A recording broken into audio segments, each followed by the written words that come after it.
quick stop for gas just before Erie, and look at this.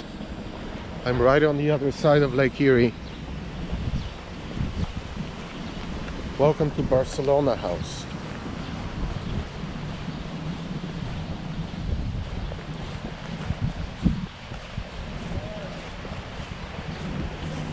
Look at this. Beautiful.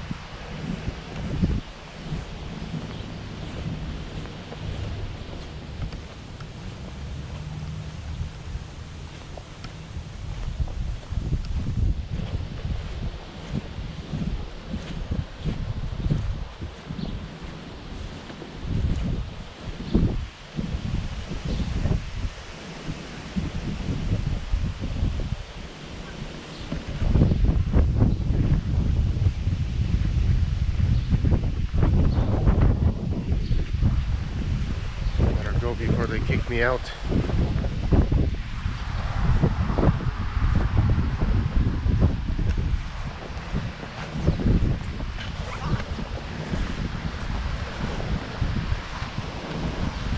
The question is it gonna rain?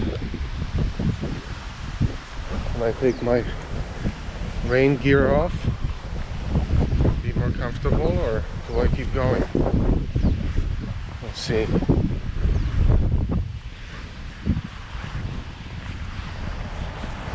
I think I'll keep going with the rain gear on for a little bit longer. So far the bike's working well, hasn't fallen apart yet, so let's keep going.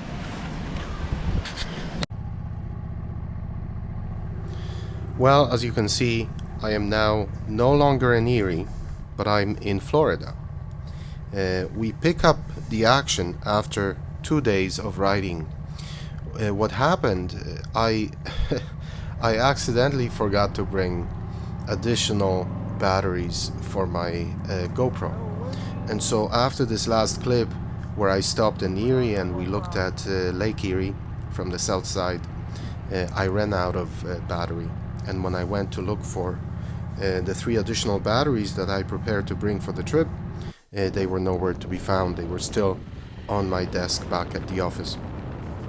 And so I rode for the next 2 days without being able to film. So let me tell you now a little bit about it now that I'm riding around and you're seeing the beautiful sights of Florida, where I was able to recharge once I reached my brother's house, and so capture some beautiful footage here in Florida.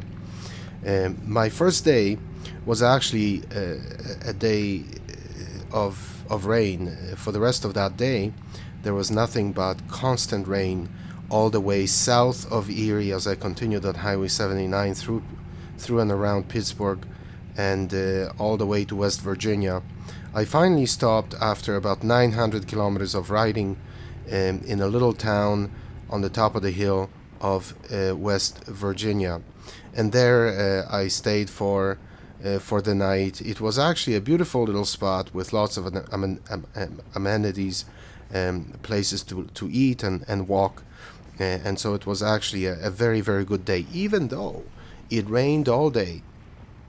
What ended up being the saving grace is that the sun was not was not making me tired. You see, riding in the summer, when it's too hot, it's uncomfortable to ride, and when it's raining, it's comfortable to ride. But what the rain provides is protection from the sun, and so the rain, as uncomfortable as it was, it did give me a nice, cool experience of riding, which I appreciated, especially riding through the hills of West Virginia. What I have to say about West Virginia is I was really impressed with the kindness of the people, and this is across the board. For my entire trip, I experienced profound kindness from the American people that I met. Everywhere I stopped, people asked about the bike because it's an older Harley. They wanted to know what year it was and where I was going, where I was coming from, and so it was quite a pleasant and comfortable experience. My second day, I started in the hills of West Virginia, and I continued about one third of the way. About by 11 o'clock, I was already out of Virginia and entering into the state of South Carolina.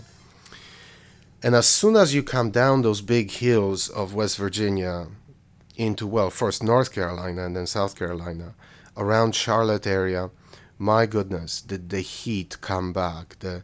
As soon as I came down from the hills, I left the rain behind, and I was greeted by tremendous heat and humidity. And that was the theme of day number 2, riding through Charlotte, and then on highway, I believe it was highway 95. No, it was highway 75, 77 through Charlotte, and then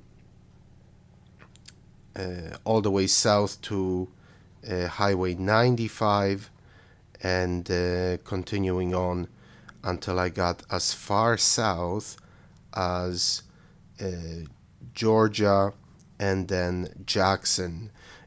Day number 2 took me as far as almost Jackson, so almost to the border of Florida. And it was a day basically of heat and traffic. I think there were 3 traffic jams on the main highways, which made me overheat, and my poor Harley, air-cooled Harley, overheat. Well, it didn't really overheat, but it certainly warmed up my my legs quite a bit. But the bike survived, and I survived. And as soon as I got close to Florida, it was already evening, around 6 o'clock, and it started raining again. And so I thought, you know what, that's enough for the day. And I stopped at a nice little place and decided to call it a night a little bit earlier that day. I knew I wasn't going to make it all the way to West Palm Beach on the second day, so I would have to stop somewhere anyway. So I thought, why not stop when it starts to rain and I can get a good night's sleep and put in a good day the following day. I stopped in a nice little place where I was greeted by a lady at the desk, and she was very excited to meet a Canadian, and she said she was contemplating moving to Canada because all the Canadians she meets are very relaxed and very upbeat. And so that was kind of a neat thing for me to hear, how we are perceived at different, at least by this lady, how we are perceived being from Canada. And maybe it's something we should take to heart, that we kind of have a little bit more of a laid back demeanor. We're not as perhaps argumentative as others, and so that certainly is something that she noticed working in the hotel industry and meeting a lot of Canadians on their way down to Florida. Day number 3 began with it was a beautiful day. It rained all night, but by morning it was nice and dry, and it was already hot by 7 or 8 in the morning when I finally finished everything I had to do in the morning and got on the road. Day number 3 was again a day of great heat and great traffic. Highway 95 all the way through the east coast of the state of Florida was jam-packed. Lots of people on the road, and very aggressive drivers in Florida. And so I just stayed on the right lane and stuck to my speed of, well, the speed was 75, I believe 65 or 70 or 75, so I tried to stick with the speed limit. I was doing the maximum speed limit on the right lane, and everybody was passing me, even the semis. So they must have been going 85 or 90 miles an hour passing me. But so that's something I was really interested to find out how fast everyone drives above the speed limit in the state of Florida on the highways. And so I finally arrived after a day. Now riding in that kind of Florida heat in August. Was it August? No, it was July. At the end of July, riding in Florida, basically I took my sweet time because I knew that it's so easy to get overheated and to get heat stroke. Every 45 minutes to an hour, I would stop at a rest stop and basically drench my head, pour cold water on my head, all over my face, and drink lots of water, and then I would keep going. And that really helped.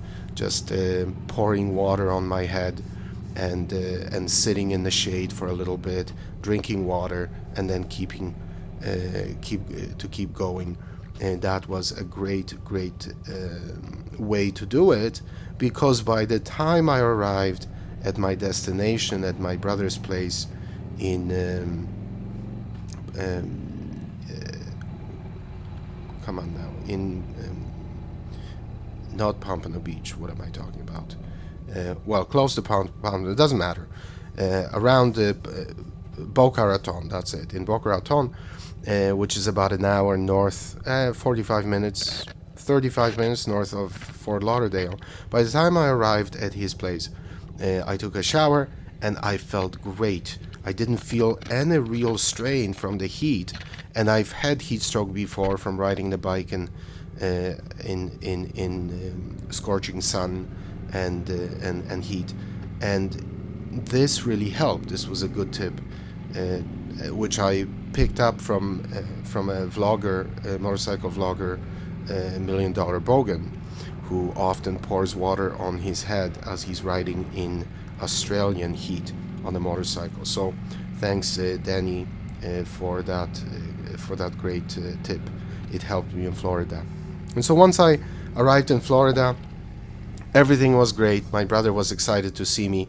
I basically came down to deliver my bike and leave it in Florida so that I can enjoy it when I go down there in the winter months. And so as soon as I got there, my brother was excited. He wanted to take the bike for a spin, and he did the following day. And as soon as he got back, the bike broke down. And so that's another exciting thing. Exciting that it didn't happen when I was doing the 3-day trip across from Canada to Florida, that the bike held up quite well. And then as soon as I got there, the seal on the check valve of the fuel line basically let go, and there was a bit of a small fuel leak coming from the fuel line under the fuel tank. Now, an easy fix, obviously, once I was there and had access to tools, but it wouldn't have been as easy on the road with my limited tools.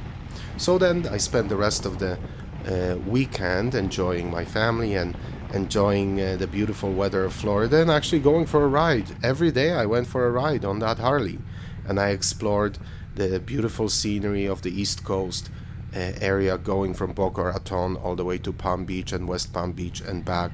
And many of the things you see right now, the shots you see, are from the A1 highway, which is the Ocean Drive right along the ocean from Boca Raton. Well, it's actually all the way from Miami north. You can take that highway along the ocean and see all the beautiful sights. And sections of it go actually right along the beaches, and then sections go in between buildings, apartment buildings and houses, and small businesses, restaurants, and so on. So that's my exciting trip to Florida. I'm glad I did it. It wasn't easy, but it was enjoyable. And so I thank you for watching and joining me in this way. And I left the bike there and I flew home. So the flight home was much easier than the ride down, but I appreciate the ride. It was exciting and enjoyable to see the change in the landscape, the meeting of the people. And I'll tell you, the entire trip on the motorcycle, I did it without listening to any music, any radio stations. It was just me, my thoughts, and the environment I was immersed in. And I'll tell you, it didn't feel like it was a drag. It didn't feel like I was missing something. There is something really beautiful and good about unplugging in this way and just being able to hear the engine, the noise of the wind, and simply enjoying the experience of the beauty of nature and the changing landscape and meeting of different people and seeing this great land, this great continent on which we are blessed to live. So thanks for watching. God bless you all, and we'll see you in the next one.